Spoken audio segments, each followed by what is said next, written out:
And the federal budget, which came down on Tuesday, has pegged spending at some $300 billion for the next fiscal year. With the deficit at about $19 billion, concern is mounting over its impact on small business. The government's spending a lot of money, running a lot of deficits. A lot of that doesn't appear to be going back into small business, which I believe largely drives the economy, keeps the wheels greased on everything. Kagan Syred, a partner with Myers, Norris and Penny in Lloydminster, points out one plus for small business. The corporate tax rate on the small business limit, which is the first $500,000 of taxable income in a corporation, is currently 12.5%. It's going down to 12 in 2018 and then down to 11 in 2019. His concern is the government passing legislation in the fall to increase the tax on dividends. Going forward, small businesses will be paying more tax on their dividends, even though they get a break on corporate tax, and there's concern about passive income. Larger corporations will be unaffected by that. It'll be your mom and pop shops. Businesses with less than $15 million of capital, that's who's going to be penalized by those passive income rules, not your large corporations. On the farm, Syred advises to keep a diary or other means to track your hours to prove to the CRA that you are working. City Council approved both hardware upgrade requests this week, giving the network refresh to Insight Canada for $16,000 and the computer refresh to Gen X Solutions for $107,000. This comes after a detailed examination of a combined 30 proposals. Mayor Gerald Albers says Council was happy with the extra work done by administration to find the ideal bids. We want to ensure that the best dollars are being spent for the best value, as well as ensuring that people have the best opportunity to bid on those services and products. Going with these two companies means the city stays around $35,000 under budget, combining the two agreements.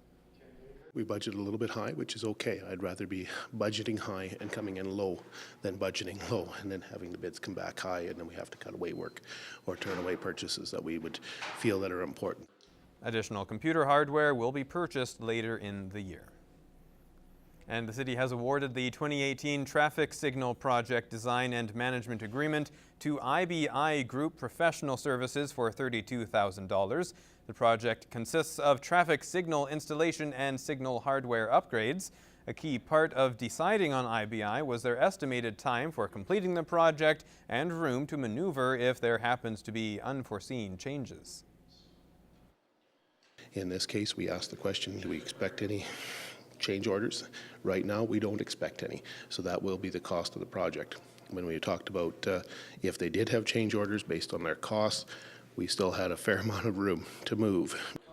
Albers says getting the installation at 59th Ave and 25th Street is important for traffic fluidity. Sooner or later, you can't have uncontrolled intersections on a very major road, and certainly College Drive is designed to be a way of moving people, but in the same token, because of the development that has gone on south of College Drive, we have to make the allowances for the traffic that's there. Hardware changes include LED upgrades and pole replacement at 44th Street and 62nd Ave. Well, as we've been mentioning, today is known as Pink Shirt Day. The anti-bullying initiative was started in Nova Scotia in 2007 and is now observed around the world. Here in Lloydminster, Father Gorman was one of the many schools partaking in the Kindness Wins campaign. Ryan Craig reports.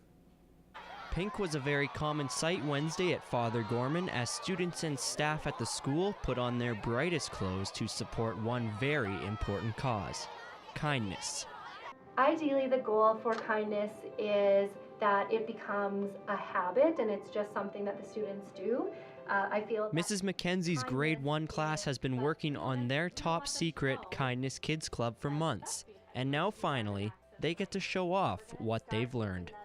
So today the students put on a kindness assembly, and what we did was we wanted to share with the school what we've been working on in our classroom.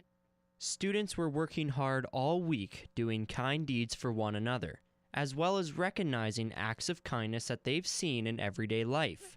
One little boy told a story about how when he was at 7-Eleven with his family, how some guy held the door open for them, and then his dad held the door for the next person, and it's just him making that connection that there are simple ways in our everyday life that we can be kind. Along with the grade 1s leading the way with many acts of kindness, the school used tea as a way to spread the love even further. We purchased tea from David's Tea, and it's Me to We tea. So David's Tea had partnered with Me to We, and in hopes to raise awareness about consumer choices and being kind and that kind of thing. And so we purchased the tea and to share with the rest of the school. Regardless of age, we can learn today that kindness has a very similar meaning for all of us. Well, I think it's really cool that at such a young age they're able to learn about like how to respect people and how they should be treating people. And it's always good at like how when they're so young, because then it always goes up after every grade and it just kind of improves. It's really important to show kindness and not be rude to others, and you need to be kind and basically be kind to others and show your positivity. Helping people,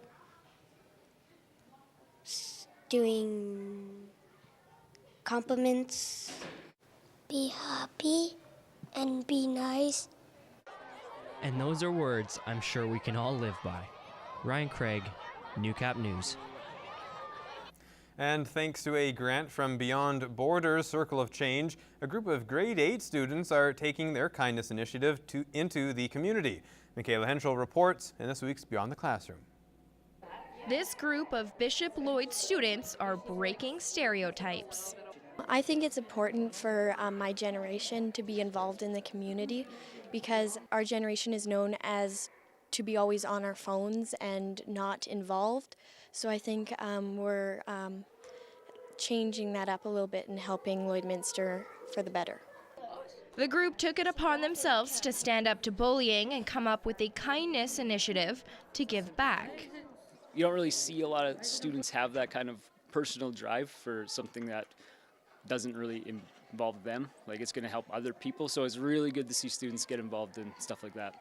The students will be collecting school supplies, which will not only be given to students in need, but donated back to a local organization. We're getting the school supplies from students around this school. We've set up posters, slideshows to just be shown around the school. I know not all kids are always nice to each other, so it's good that we are taking a stand and helping one another out, especially the kids that can't afford school supplies but are too proud to show it. For these students, the initiative isn't about them, it's about making others feel good. All around the school, kids deserve kindness. It makes me proud to know that I'm involved in our community and that I'm helping someone out. Michaela Henschel, Newcap News. Well, another crowd puller at AgriVisions is the conversation on where cattle prices are heading. Gerard Lampow gets some insights from someone who has weathered the challenges of the last decade. In the last 2 to 3, well, starting 2014, 2013, 14, 15 is, those were great years for the cow-calf sector. Brian Peria comes from a ranching family. He has a master's in agriculture economics and has been at Canfax for 8 years. He lived through the BSE crisis and says anyone who has stuck it out deserves these good years. But from the heady days of $2 to $3 a calf, the market cooled in 2016 to about $1.65 for a steer. But it's back up again, suggesting a roller coaster ride.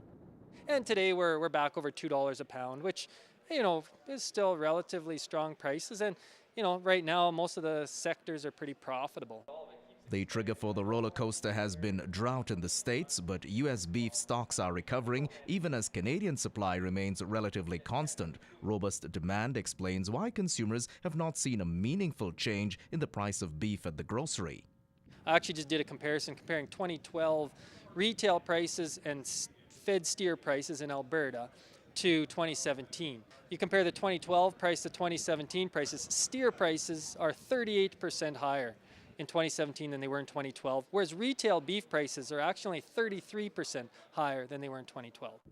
Overall, steer prices are up and retail beef is also up, but not moving as fast as steers. Peria reflects that the cattle sector is coming out of a decade of challenge from BSE and drought, and pasture has also been given up to grain, especially canola. So where are prices heading? I think our prices, for the most part, that low we hit in 16 would should stand as a low for a little while. You know, and hopefully I'm looking at, you know, kind of the same scenario, that $2 calf range, give or take a little bit. The question of trade is still on producers' minds, especially the U.S. market and NAFTA. Even if NAFTA, worst case scenario, and falls right apart, you know, product can still move. Yes, we will have to pay some tariffs on cattle and beef. They're not going to be huge tariffs. It will cut into our market a little bit, but it'll, you know, it's not going to stop trade. Gerard Lampau, Newcap News. This is Newcap Sports. Well, the Bobcats are back on the ice tonight in their last regular season home game for the 2017-18 campaign. Although the team has made the AJHL's postseason, it's been a struggle of late, but a new addition to the lineup could pay dividends. Lance Phillips has more. It's been a grind over the last 5 games for the Bobcats, who haven't won since February 10th. The team is 3 games away from the AJHL's postseason, and the focus remains consistent. I think the focus is to start playing the way we were playing there when we won 5-6 in a row. And, you know, I think, you know, we have 3 games left. That's our goal, is start playing the game the right way again and what it's going to take to win in the playoffs. Playoffs begin next Thursday, and while excitement about Lloydminster's first postseason appearance in 2 years exists outside the Civic, feelings inside are much different. Guys are frustrated right now, right? They want to win. They've had that taste of winning, and they're not accepting losing, so they get a little frustrated. And a reality check also that, hey, we got to get back to playing a team game. And, you know, I know the guys in that locker room, they're focused, and they want to end on a good note here at home. Injuries are plaguing many AJHL teams at this point in the season, but a bit of good news from Bobcats practice. Carson Franklin, who has been out for nearly 4 weeks with a broken thumb, makes his return against Sherwood Park Wednesday, and his physical presence has been sorely missed in a Bobcats forward unit that is heavily depleted. Pretty excited. Missed the game a lot, just being out for those 3 weeks. It went pretty well. Thumb wasn't too sore at all.